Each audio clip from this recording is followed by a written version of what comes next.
यह कब न्याय निगमन हो गया।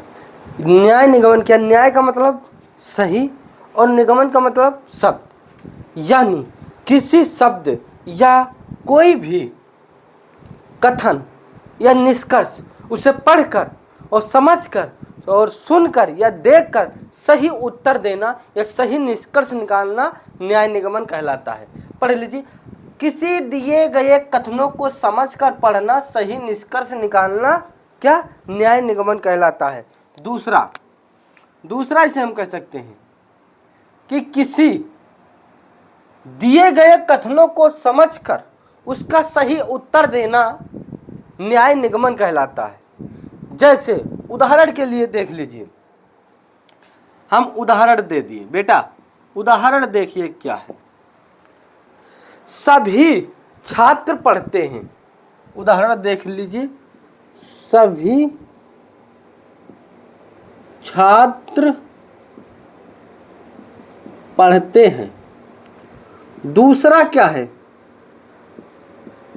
राम पढ़ता है,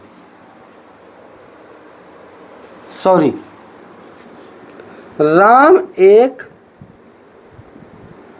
छात्र है। अब इसका सही उत्तर क्या देना होगा। सभी छात्र पढ़ते हैं, राम एक छात्र है, तो राम पढ़ते हैं क्या हो जाएगा कि राम पढ़ता है।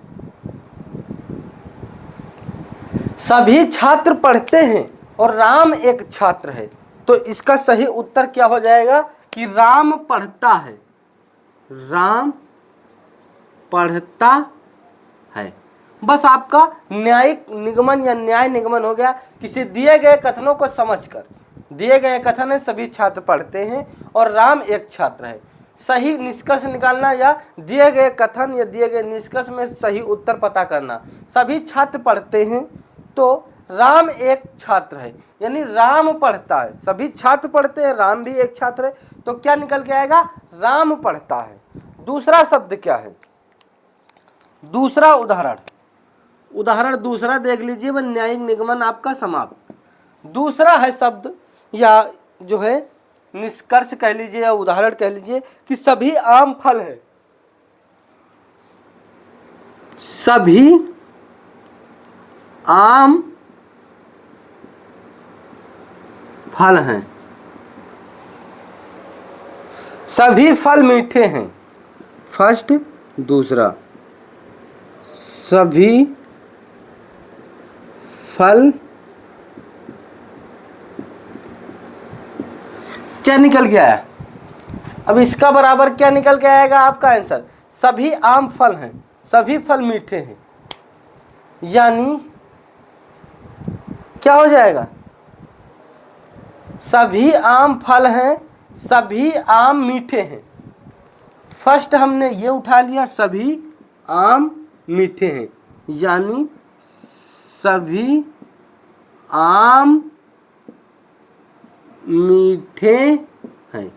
यहाँ से सभी छात्र पढ़ते हैं और राम पढ़ते हैं या राम पढ़ता है, तो इसका क्या निकल गया है, पढ़ता है। सभी आम फल हैं, हमेशा ये देखिए ज़्यादातर नीचे से उठते हैं, सभी या राम, अगर इस प्रकार के प्रश्न दिए जाते हैं। तीसरा उदाहरण एक और हम देख लें, उदाहरण आपका तीसरा है और तीन ही जो है, तीन में ही आप सभी को बेटा न्याय निगमन समझ में आ गया होगा। बेटा हमने जो है दिए गए कथन को समझकर पढ़कर सही निष्कर्ष निकाला। आपका कथन दिया गया है, सभी छात्र पढ़ते हैं, राम एक छात्र है, तो राम एक छात्र है तो राम भी पढ़ता है। दूसरा उदाहरण, सभी आम फल हैं और सभी फल मीठे हैं। सभी आम जो है फल हैं, क्योंकि आम फल में आते हैं, और सभी फल मीठे हैं, जो तो सभी आम मीठे हैं। तीसरा उदाहरण क्या है कि सभी कुत्ते जानवर हैं। फर्स्ट, सभी कुत्ते जानवर हैं या जानवर हैं, दूसरा क्या निकल के आएगा कि सभी जानवर पक्षी हैं, सभी वर पक्षी हैं। आप समझ लीजिए यहाँ क्या निकल के आया है, सभी कुत्ते जानवर हैं और सभी जानवर पक्षी हैं। तो क्या निकल के आएगा,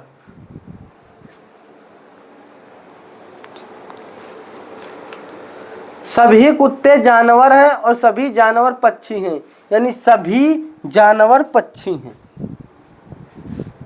सभी जानवर पक्षी हैं।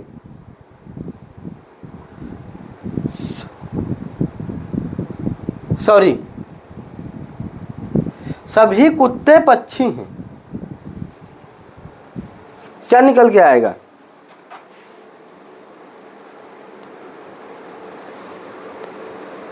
यहां पे कथन क्या निकल के आएगा, हम यहां से उठाएंगे, सभी कुत्ते पक्षी हैं, सभी कुत्ते पक्षी हैं, ये सही।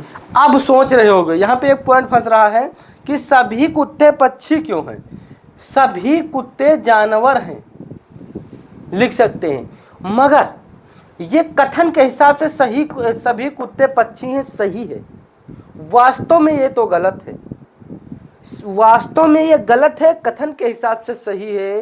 कथन क्या कहता है, उदाहरण, दिए गए कथनों को समझकर पढ़कर सही निष्कर्ष निकालना, यानी सभी छात्र पढ़ते हैं, राम एक छात्र तो राम पढ़ता है, सभी आम फल हैं, सभी फल मीठे हैं, सभी आम मीठे हैं, सभी कुत्ते जानवर हैं और सभी जानवर पक्षी हैं।